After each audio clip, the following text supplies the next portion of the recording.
శ్రీ గురుభ్యో నమ. దైవభక్తి ప్రసార మాధ్యమం ద్వారా శ్రీమద్ వాల్మీకి రామాయణ ప్రవచన కార్యక్రమానికి అందరికీ శుభస్వాగతం. ఇప్పుడు మనం అయోధ్యాకాండలో ద్వితీయ సర్గలో ప్రవేశిస్తున్నాం. ముందుగా ఏకశ్లోకి రామాయణం, రామాయణ పారాయణ శ్రవణ ఫల శ్లోకం, తర్వాత నామరామాయణం, అయోధ్యాకాండ నామాలు. ఆదౌ రామతపోవనానుగమనం హత్వా మృగం కాంచనం వైదేహీహరణం జటాయుమరణం సుగ్రీవ సంభాషణం వాలీ నిగ్రహణం సముద్రతరణం లంకాపురీ దాహనం పశ్చాత్ రావణ కుంభకర్ణహననం ఏతద్ధి రామాయణం.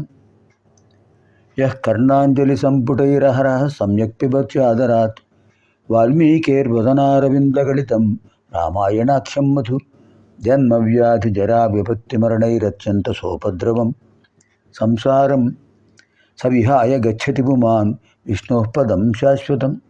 అగణిత గుణగణభూషిత రామ అవనీతనయా కామిత రామ రాకాచంద్ర సమానన రామ పితృవాక్యాశ్రిత కానన రామ ప్రియగుహ వినివేదిత పద రామ తత్క్షాళిత నిజ మృదు పద రామ భరద్వాజ ముఖానందన రామ చిత్రకూటాద్రినికేతన రామ దశరథ సంతత చింతిత రామ కైకేయీ తనయార్థిత రామ విరచిత నిజ పితృకర్మక రామ భరతార్పిత నిజ పాదుక రామ. ద్వితీయ సర్గ. ఇందులో 57 శ్లోకాలు ఉన్నాయి. సన్నివేశాలు శ్రీరామచంద్రుణ్ణి యువరాజుగా చేయడానికి ప్రజలు కూడా సమ్మతిస్తారు. తతః పరిషదం సర్వాం ఆమంత్ర్య వసుధాధిపః హితముద్ధర్షణం చైవం ఉవాచ ప్రథితం వచః. తతః పరిషదం సర్వాం ఆమంత్ర్య వసుధాధిపః హితముద్ధర్షణం చ ఏవం హితముద్ధర్షణం చైవం ఉవాచ ప్రథితం వచః. సామంతరాజులు, పురప్రముఖులు అందరూ వచ్చారు. అత్యద్భుతంగా సభ జరుగుతోంది. మేఘ గంభీర స్వరంతో దశరథ మహారాజు తన స్థాయికి తగినట్టుగా సామంతరాజులతోనూ పురప్రముఖులతోనూ చెప్తున్నాడు. సజ్జనులారా, విశాలమైనటువంటి ఈ కోసల రాజ్యంలో ప్రజలందరూ కూడా మా పూర్వులందరినీ కూడా స్మరించుకుంటూ ఉంటారు. ఇప్పటికీ ఇక్ష్వాకు మహారాజు, ఆ వంశంలో నుండి నరేంద్రులు అందరూ కూడా సుభిక్షంగా పరిపాలించారు. నేను కూడా నా శక్తి మేరకు ప్రజలకు ఎటువంటి బాధ కలగకుండా పరిపాలించాను. మా పెద్దల మాటల్లో ఆ బాటలోనే నేను యథాశక్తి పెడుతూ ఉన్నాను. ప్రజల హితం కోసం నా శక్తియుక్తులను సద్వినియోగం చేస్తున్నాను. పరిపాలనా విధి నిర్వహణలోనే నాకు వార్ధక్యం సంక్రమించింది. 60,000 సంవత్సరాల వయస్సు. నా శరీరం ముసలితనంతో జీర్ణదశకు చేరింది. రాజ్యభారం నుంచి విశ్రాంతి తీసుకోవాలని మనస్సు కోరుతోంది. ప్రజాపాలన బాధ్యతను నిర్వహించడం ఎంత కష్టమో తెలుసు కదా మీకు. ధర్మమార్గంలో రాజ్యపాలనా భారాన్ని వహించి నేను అలసిపోయాను. ఇప్పుడు కుల పురోహితులు, బ్రాహ్మణోత్తములు అందరి అనుమతితో ప్రజల శ్రేయస్సు కోసం రాజ్యభారాన్ని నా జ్యేష్ఠ కుమారుడైన శ్రీరామచంద్రుడికి అప్పగించి విశ్రాంతి తీసుకోవాలని అనుకున్నాను. నా పెద్ద కుమారుడు జ్యేష్ఠపుత్రుడు ఎటువంటి వాడో మీకు అందరికీ తెలుసు కదా. పుష్యమి నక్షత్రయుక్త చంద్రుడిలాగా దివ్య తేజస్సుతో వెలసిల్లుతూ ఉంటాడు. ధార్మికుల్లో శ్రేష్ఠుడు. అందుచేత అటువంటి నా జ్యేష్ఠపుత్రుణ్ణి రేపటి రోజు సమయం ఎక్కువ లేదు, పుష్యమి నక్షత్రయుక్త సుముహూర్తంలో అతనికి పట్టాభిషేకం చేద్దామని నేను నిర్ణయం చేశాను, అనుకున్నాను. ఈ కోసల రాజ్యానికి తగినవాడు, తగిన ప్రభువు. శ్రీరాముడు రాజైతే ముల్లోకాలు సురక్షితాలు అవుతాయి. రాజ్యభారాన్ని అతనిపై ఉంచుతాను. అతని పరిపాలన నేను చూస్తాను, ఆనందిస్తాను. నాకు విశ్రాంతి కలుగుతుంది, సంతోషం కలుగుతుంది. ఇదంతా మీకు నచ్చినట్లయితే మీరు నాకు అనుమతినివ్వండి, నా కర్తవ్యం ఏమిటో చెప్పండి, నిష్పక్షపాతంగా నిర్ణయించండి. నేనేమి బాధపడను. మీ మాటయే నా మాట. సామంతరాజు ఎంత ఆనందించారంటే, ఇంత ఔదార్యమైన భావనతో మాట్లాడుతున్నారు మహారాజు, ఎంత గొప్పవాడు,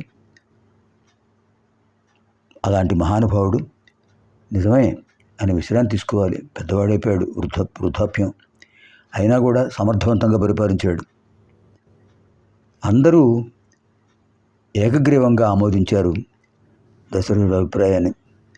హర్షాతిరేకంతో కరతాళ ధ్వనులు చేశారు, అభినందన ధ్వనులు పెళ్ళువికాయి. వశిష్ఠుల వారు అక్కడే ఉన్నారు. కులపురోహితుడు ఉన్నారు. సామంతరాజులు, పురప్రముఖులు, జానపదులు అందరూ కూడా దశరథ మహారాజు యొక్క మాటల్లో ఆంతర్యం గ్రహించారు. దేశకాల పరిస్థితులను బట్టి శ్రీరామచంద్రుడు రాజు అవ్వాలి, యువరాజ్య పట్టాభిషేకం అతనికి యువరాజ్య పట్టాభిషేకం చేయాలని నిర్ణయించడం సామంజస్యం అని వాళ్ళందరి తరఫున వాళ్ళ ప్రతినిధులు చెప్పారు. మహారాజా, వేల కొద్ది సంవత్సరాల వయస్సు కలిగిన వారు మీరు, ఇంకా మీరు సమర్థవంతంగా పరిపాలించారంటే అది భగవద్ అనుగ్రహం. తప్పకుండా మీరు మీ జ్యేష్ఠపుత్రుడు శ్రీరామచంద్రుడు ఆయన యువరాజుగా పట్టాభిషేకం చేయండి. అజానుబాహుడు, మహాబల సంపన్నుడు, రఘువంశ శ్రేష్ఠుడు, అలాంటి మహానుభావుడు శత్రుంజయం అనేటువంటి ఆ మత్త గజాన్ని అధిరోహించి శ్వేతఛత్ర ఛాయలో పురవీధులలో ఊరేగుతూ వస్తుంటే చూడాలని ఆనందంగా ఉంది మా అందరికీ. మేము ఊళ్ళెడుతున్నాం. అప్పుడు సదస్సుల మాటలు విన్నాడు ఆయన. సామంతరాజులతో చెప్పాడు, సామంతరాజులారా, ఏమిటి మీ అభిప్రాయం? పౌరులు చెప్పారు, పురప్రముఖులు చెప్పారు, మీ అభిప్రాయం ఏమిటి?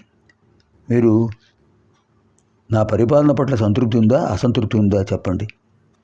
నా కుమారుడు యువరాజు కావాలని ఎందుకు అభిలషిస్తున్నారు? అంటే నా పరిపాలన బాగలేదా? అంటే వాళ్ళ అభిరుచి తెలుసుకోవడం కోసం అంటున్నాడు. అప్పుడు వాళ్ళు అన్నారు, మహారాజా, మీరు ఎంత సమర్థులో మీ కుమారుడు అంత సమర్థుడే. ఉత్తమోత్తమైన గుణములు కలిగిన వాడు మీరే చెప్పారు కదా. ఆయన పరాక్రమం అమోఘమైంది. ఇంద్రుడితో సమానుడు మీ కుమారుడు.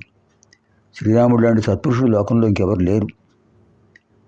శత్రువులను కూడా క్షమించే స్వభావం ఆయనకుంది.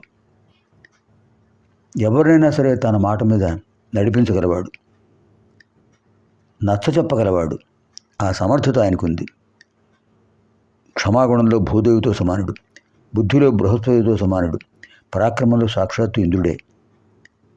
సామాన్య ధర్మాలు, విశేష ధర్మాలు, ఆపద్ధర్మాలు, అన్ని ధర్మాలు తెలిసినవాడు. అలాంటి వాడు మహారాజు అవడం అందరికీ శ్రేయోదాయకం, ఉభయతారకం. మీకు సంతోషం, మాకు సంతోషం. సకల గుణసంపన్నుడు, దేశమంతా తిరిగాడు. విద్యాభ్యాసం తర్వాత ప్రజల కష్టనష్టాలు తెలుసుకున్నాడు, వాళ్ళని ఎలా పరిపాలించాలో తెలుసుకున్నాడు. అలాంటి మహానుభావుడు శ్రీరామచంద్రుడు జితేంద్రియుడై, ధనుర్ధారి అయి ప్రజలను పరిపాలిస్తుంటే ఎంత ఆనందం అండి. శ్రీరామచంద్రుడు రూపానికి తగిన గాంభీర్యం కలిగినవాడు, గాంభీర్యానికి తగిన బుద్ధివైభవం కలిగినవాడు, శాస్త్రజ్ఞానానికి తగిన నిర్ణయ జ్ఞానం కలిగినవాడు, సామాన్యుడు కాడు. ప్రజాపాలనా రహస్యాలన్నీ కూడా తెలిసినవాడు. ఇంకా ముల్లోకాలను పరిపాలించగల సమర్థత శ్రీరామచంద్రుడికి ఉంది. అది మాకు నచ్చింది, మాకందరికీ సంతోషం. మీపై ఎంత గౌరవం ఉందో మీ కుమారుడిపై కూడా మాకు అంత గౌరవం ఉంది. మీరు ఎంత సమర్థవంతంగా పరిపాలించారో మీ కుమారుడు కూడా అంత సమర్థవంతంగా పరిపాలిస్తాడు అనే ఒక నమ్మకం మాకుంది. అంతేదా మా భాగ్యవశం మహారాజా, మీకు ఈ నిర్ణయం రావడం మా అదృష్టం. అంతే సర్వసమర్థుడైన శ్రీరాముడు రాజు కావాలి అని మేమందరం దేవతలను ప్రార్థిస్తున్నాం. మా మనసులో ఉన్న భావాలను మీకు చెప్పాం. అచిర కాలంలోనే మీరు రేపే అంటున్నారు కదా, మాకు ఇంకా సంతోషంగా ఉంది. యువరాజ్యం పట్టాభిషేకం చేసి మాకు ఆనందం కలిగించండి అని అందరూ కూడా, అటు పౌరులు, జానపదులు, పురప్రముఖులు, సేనాపతులు, మంత్రులు, సామంతరాజులు ఏకగ్రీవంగా తమ నిర్ణయాన్ని తెలియజేశారు. తర్వాత మూడో సభలో ప్రవేశిద్దాం. సర్వేభ్య హనుమత్ సమేత శ్రీ సీతారామ లక్ష్మణ భరత శత్రుఘ్న దేవానాం దివ్యానుగ్రహ ప్రాప్తిరస్తు. శుభం భవతు. స్వస్తి.